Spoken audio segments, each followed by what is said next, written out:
ഞങ്ങളെ മണ്ണ് പോയി, ജോലി പോയി, ഞങ്ങളെ ആനുകൂല്യങ്ങളുമില്ല.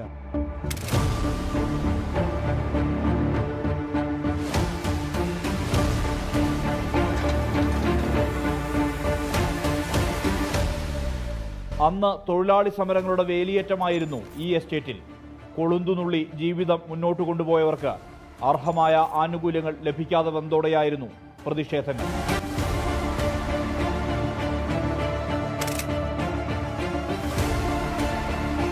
ചൂരൽമല മുണ്ടക്കൈ ദുരന്തവുമായി ബന്ധപ്പെട്ട് ടൗൺഷിപ്പിന് വേണ്ടി ഏറ്റെടുത്ത സ്ഥലം പണ്ട് നൂറുകണക്കിന് തൊഴിലാളികൾ ജോലി ചെയ്ത ഒരു എസ്റ്റേറ്റ് ആയിരുന്നു.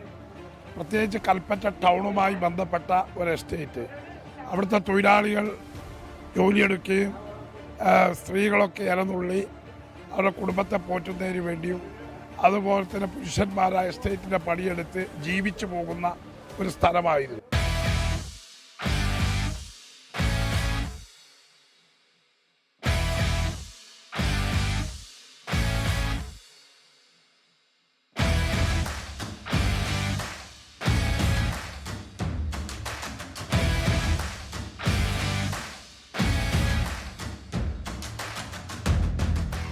എൽസ്റ്റൺ എസ്റ്റേറ്റിന്റെ മുഖം തന്നെ മാറുകയാണ്.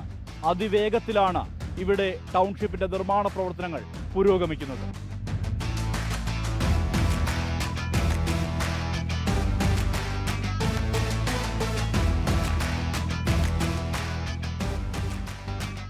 നാനൂറിലേറെ വീടുകൾ, ആരോഗ്യ കേന്ദ്രവും അംഗൻവാടിയും പൊതുമാർക്കറ്റും കളിസ്ഥലവും വിശ്രമ കേന്ദ്രവും വരെ ടൗൺഷിപ്പിന്റെ ഭാഗം.